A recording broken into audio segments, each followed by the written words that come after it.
کفر پر موت ہو گئی. ابھی چند مہینے پہلے 6-7 مہینے پہلے کا ایک واقعہ گردش کر رہا ہے, اخبارات کی سرخی بھی بنا اور بہت سارے سوشل میڈیا پر یہ گردش بھی کرتی رہی بات. مدھیہ پردیش کے کسی علاقے کی ایک نوجوان لڑکی اپنے گھر چھوڑ کر بھاگی تھی اسی طرح سے, اور اس کے گھر گئی, سب کو چھوڑ دیا, 4 مہینے اس کے ساتھ نہیں گزارا. ایک دن اس نے صرف یہ کہا تھا کہ مجھے شام میں گھمانے کیوں نہیں لے جاتے. اسی بات پر جھگڑا شروع ہوا, یہاں تک پہنچا کہ اس غیر مسلم نے اس عورت کو گلا گھونٹ کے مار دیا. لڑکی مسلمان تھی, گھر واپس آ نہیں سکتی تھی, مر گئی. اور رو دھو کر کے گھر والوں نے کہا کہ بیمار ہو گئی تھی, ہم نے وہی واقعہ ہوا. لیکن پولیس کو بعد میں شک ہوا, تفتیش شروع کی, 3rd ڈگری لگایا تو سب بول دیا, کہا کہ ایسا ایسا ہوا تھا اور میں نے مار دیا ہے, میں نے مار دیا ہے. عزیزان گرامی, پوسٹ مارٹم آنے کے بعد پتا چلا 2 مہینے کے بعد کہ اس لڑکی کو انہوں نے اس طرح سے مار دیا تھا. میں ان بچیوں سے کہتا ہوں جو اپنے گھروں کی عزت کو لے کر کے نکل جاتی ہیں.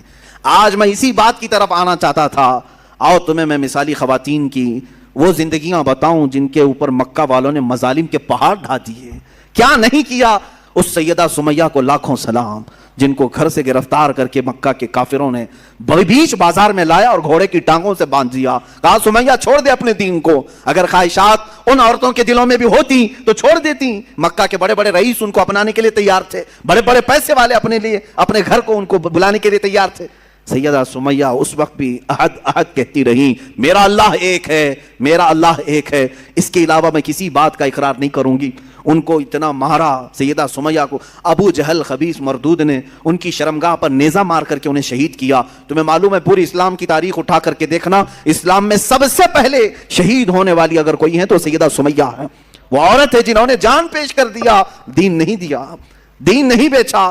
حضرت فقیہہ, حضرت نہدیہ, حضرت زنیرہ, یہ وہ صحابیات ہیں جو باندیاں تھیں یا غلام تھیں, لیکن بہت ماری گئی ہیں, بہت تکلیف اٹھائی گئی. اب تک تم حضرت بلال حبشی کا ہی سنتے رہے نا, حضرت خباب کا سنتے رہے, حضرت نہدیہ کا سنو, حضرت زنیرہ کا سنو, حضرت فقیہہ. ایک ایسی صحابیاں ہیں جن کو خود حضرت عمر مارتے تھے ایمان لانے سے پہلے, اتنا مارتے تھے کہ تھک جاتے تھے اور بیٹھ کر کے کہتے کہ میں تجھے اس لیے نہیں چھوڑا ہوں کہ تجھ پر رحم آ گیا, اس لیے چھوڑا ہوں کہ میں تھک گیا ہوں. حضرت فقیہہ اس وقت بھی کہتی, عمر اگر تو ایمان نہیں لائے گا تو پھر تجھے ہر مار کے بدلے اللہ کی بارگاہ میں جواب دینا پڑے گا, اور اگر تو ایمان لے آتا ہے تو یہ مجھ پر جتنے مار مارا ہے سب معاف ہو جائیں گے. اس وقت کہتی تھی حضرت فقیہہ, کون عورت ہے جو مار کھانے کے بعد یہ کہے کہ تو ایمان لے آ جا, کون ہے؟ یہ ایک باندی تھی حضرت فقیہہ. حضرت زنیرہ ایک صحابیہ ایسی ہیں مکہ کی, انہوں نے حضور پاک صلی اللہ تعالیٰ علیہ وسلم پر ایمان لانے کے بعد مکہ والوں نے اتنے تانے دیے ان کو, اتنے تانے دیے. ایک وقت ایسا بھی آیا کہ بیمار ہو کر کے ان کی آنکھیں چلی گئیں. اب تانے دینے والوں کو اور بڑا موقع ملا, پورے مکہ والے یہ کہنے لگے, زنیرہ دیکھو لات و حبل اور عزا جو ہمارے خدا ہیں, انہوں نے تجھے وہ کیا کہتے ہیں شناپ دے دیا, یہ لوگ کہتے ہیں شراب دے دیا, جس طرح سے بھی کہتے ہیں کہ بددعا لگ گئی ہمارے خداؤں کی تجھے, تیری آنکھیں چلی گئی. حضرت زنیرہ ٹس سے مس نہیں ہوئی, مسکراتی تھیں اور کہتی تھیں, میری آنکھیں جس نے دیا تھا اس نے لیا, تمہارے خداؤں کو تو اپنے آس پاس کی بھی خبر نہیں ہوتی, ان کی خود کی آنکھیں نہیں دکھتی, وہ میری آنکھیں کیا لیں گے. دوسرے عورتیں بہت جلدی ان باتوں کی طرف آ جاتی ہیں, ارے کہیں ایسا تو نہیں ہے کہ حقیقت میں جو کہہ رہے ہیں کہ فلاں کی بددعا لگ گئی, اب شگن ہو گیا, فلاں ہو گیا. ان کی آنکھیں چلی گئی تھی تب بھی وہ ایمان پر قائم تھی. یہاں بچے رونے لگ جائیں, 3-4 دن ستانے لگ جائیں تو آ جاتے ہیں, کہا کہ حضرت ہم نے سنا ہے کہ اس کا نام کوئی سخت ہو گیا ہے, اس کی وجہ سے یہ ایسا ستا رہا ہے, پریشان کر رہا ہے. پوچھا نام کیا ہے, کہا حسین ہے. کوئی سخت نام ہے؟ وہ عورتیں بھی آئی جنہوں نے اپنی بچیوں کا نام زینب رکھا, کہا حضرت نام کا تو کچھ اثر نہیں ہو رہا ہے. معاذ اللہ رب العالمین, اسلامی نام رکھے ہو, انت وشواس کہاں سے تمہارے اندر آیا ہے؟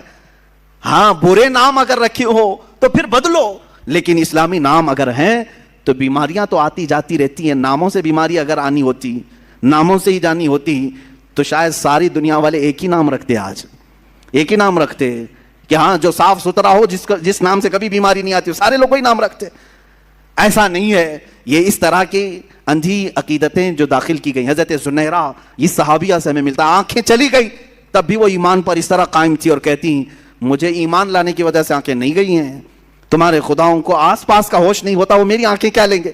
حضرت ام شریک ایک صحابیہ ایسی ہیں, مکہ والوں نے, ان کے خاندان والوں نے, ان کے ددیال ننیحال دونوں خاندانوں نے مل کر کے کیا کیا جانتے ہیں, حضرت ام شریک کو کڑی دھوپ میں کھڑا کیا, ایسی دھوپ میں کہ جو ریتیلی زمین ہے کھلے میدان میں ان کو کھڑا کرتے, اور اگر وہ آگے بڑھتی تو کوڑے سے مارتے, اسی میدان میں کھڑا کرتے. کتنی دیر؟ گھنٹہ 2 گھنٹہ نہیں, 3 دن تک کھڑا رکھا. بھوک اور پیاس کی شدت کی وجہ سے ان کی آنکھیں باہر آنے لگ گئی تھی. حضرت ام شریک, یہ بھی صحابیاں ہیں, اس کڑی دھوپ میں, آج مکہ کی دھوپ جانتے ہیں آپ 50 ڈگری کے اوپر جاتی ہیں, 50 ڈگری کے اوپر, شاید آپ 35-40 ڈگری میں ہی پریشان ہو جاتے ہیں, 50 ڈگری سے اوپر کی دھوپ برداشت کرتی ہوئی گرم ریت پہ کھڑی رہی 3 دن تک. 3 دن کے بعد وہ کہنے لگے کہ تو اپنے خدا کو چھوڑ دے, چھوڑ دے. حالت ایسی ہو گئی تھی کہ کانوں میں آواز تک نہیں آ رہی تھی. میں نے روایت پڑھا, آنکھیں بھیگ گئی. حضرت ام شریک پوچھنے لگی کیا کہہ رہے ہیں؟ تو انہوں نے اشارہ کر کے کہا ایک کو جو تو مانتی ختم کر دے. کان سنائی نہیں دے رہے, آنکھیں باہر آ چکی ہیں, جسم تپ رہا ہے, پیروں میں چھالے پڑ گئے. تب وہ پکار کر کے کہتی اللہ احد, اللہ احد, اللہ ایک ہی ہے, ایک ہی ہے. کوڑے مار مار کر کے ان کو زخمی کر دیا تھا حضرت ام شریک رضی اللہ تعالیٰ عنہ کو. اور جانتے یہی وہ صحابیہ ہیں. حضرت ام سلیم, کتنی صحابیات کی میں بات تمہارے سامنے رکھوں. حضرت ام سلیم ایک وہ صحابیہ ہیں حضور پاک صلی اللہ علیہ وسلم جن کے گھر آرام کرنے کے لیے جاتے تھے, جو حضور پاک صلی اللہ علیہ وسلم دھوپ کے یا گرمی سے پسینے ہوتے تو وہ قطرے جمع کر کے رکھتی تھی.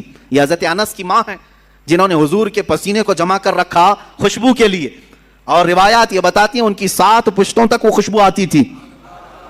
وہ ام سلیم جب ان سے نکاح کے لیے ابو طلحہ نے پیغام بھیجا, وہ ایمان لائے ہوئے نہیں تھے, ایمان لائے ہوئے نہیں تھی. آج کے حالات کے مطابق میں عرض کر رہا ہوں, ام سلیم کیا کہتی ہیں, ابو طلحہ کو بہت پسند کرتی تھیں, خوبصورت تھے ابو طلحہ, بہت ہی کڑیل جوان بھی, اور ام سلیم ان کو پسند کرتی تھی. نکاح ہو جائے, سامنے سے ابو طلحہ آئے, ام سلیم نکاح کر لیتے ہم. ام سلیم نے کہا میری پسند اپنی جگہ پر, تم خوبصورت ہو اپنی جگہ پر, تم کڑیل جوان ہو اپنی جگہ پر, مگر میرا ایمان میرے ساتھ ہے. کیا ایسا ہو سکتا ہے کہ میں اللہ کو ایک مانتی ہوں, محمد صلی اللہ علیہ وسلم کو اللہ کا رسول مانتی ہوں, میرا تمہارے سے نکاح کیسے ہو سکتا ہے؟ اگر تم ایمان نہیں لائے تو ہماری زندگی میں کبھی ملاپ نہیں ہو سکتا. حضرت ام سلیم کی دعوت پر حضرت ابو طلحہ ایمان لائے, اور ایمان لائے تو صرف نکاح کے لیے نہیں لائے, حضور کے جانثار بن گئے اور عشرہ مبشرہ صحابہ میں داخل ہوئے. خواتین کا یہ بھی کردار ہے عزیزان گرامی, وہ ایسے نہیں کہ پسند آ گیا جوان تو گھر سے بھاگ کر نکل پڑی, چاہے کہیں پر بھی جا کر کے شادی رچانا پڑے. معاذ اللہ, ان بچیوں کی زندگی پر مجھے بڑا افسوس ہوتا ہے جن ماں باپ کی عزت کو مٹی میں ملا کر کے فخر کرتی ہیں. یہ سب کہاں سے ہو رہا ہے جانتے ہیں؟ یہ سب اسی ٹیلی ویژن سے, انٹرنیٹ سے اور سیریلوں سے.